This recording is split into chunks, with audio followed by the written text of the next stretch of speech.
Is it legitimate to separate violence? Calixte Bayala, a novelist from Cameroon, tried to answer this question.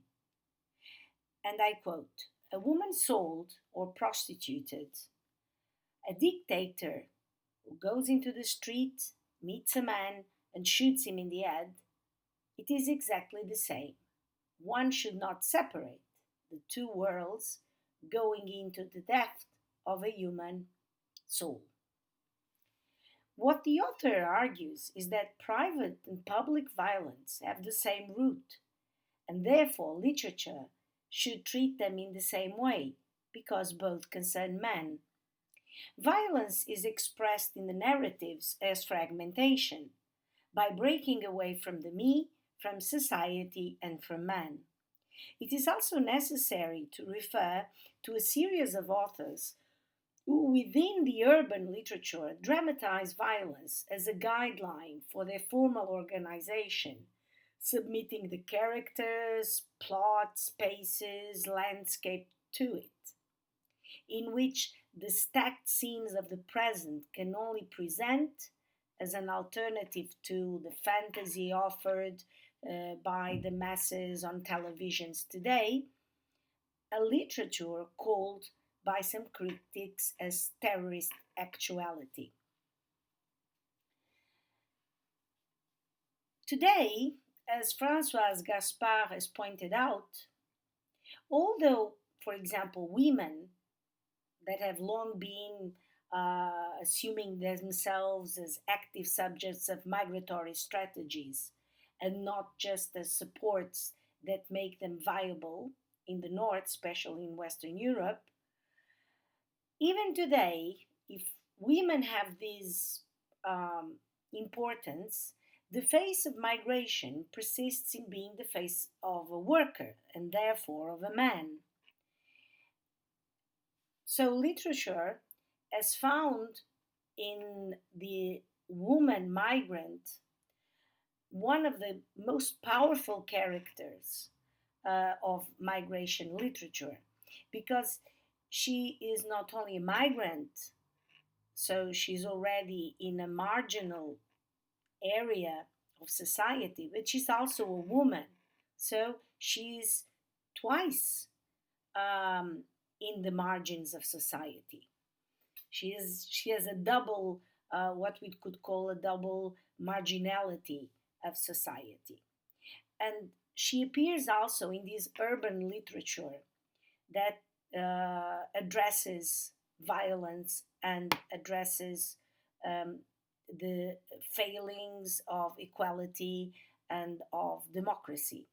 In recent years, the visibility of immigrant women has increased, first of all, due to the increase in autonomous female migration, but also female genital mutilation, the use of the veil, for example, in French schools, polygamy, have invaded the political discourse of many Western countries, revealing in a controversial way the presence of migrant women, especially those of Muslim culture.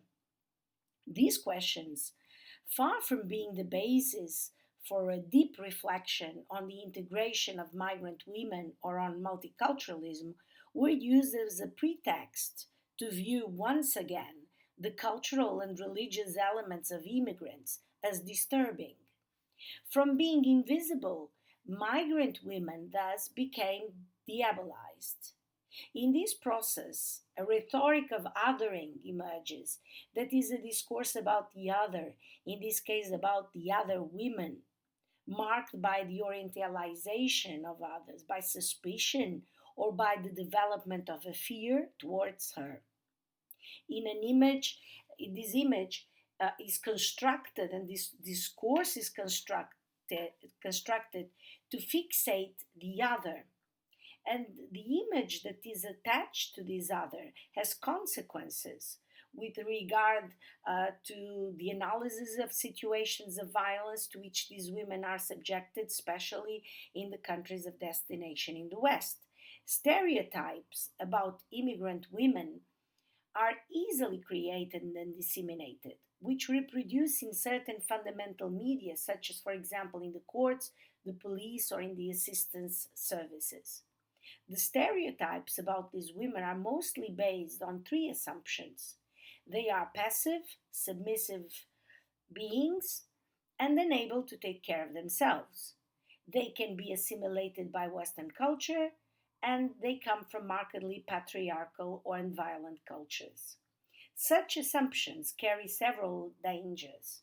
A first danger is to camouflage the problems that affect these women and that do not originate in an individual community where that woman is inserted, or perhaps even in her country, but which are more global and which are also the result of neoliberal economic globalization, colonial legacies, racism, etc. A second danger consists in neglecting other problems that affect the lives of these women and that are not cultural, but social and economic, such as employment, housing, health. The focus also on cultural issues can easily lead to a lack of responsibility from the state of the receiving country in terms of the need to expand and implement its social policies. A third risk is that of perpetuating a view of women in the South as victims, um, gluing them to a passivity that insists on not understanding that these women are also capable of emancipatory logic and of acting against patriarchy. Finally, a final aspect is that there's this overreaction with the cultural practices of these women enhances a hierarchy and a cultural essentialism that tends to input violence against women to non-Western cultures. At the same time, that it lessens the violence that occurs in Western societies perpetrated by national citizens. So, immigrant communities are obviously weakened by these assumptions because the other woman is fixed in an image of violent cultures.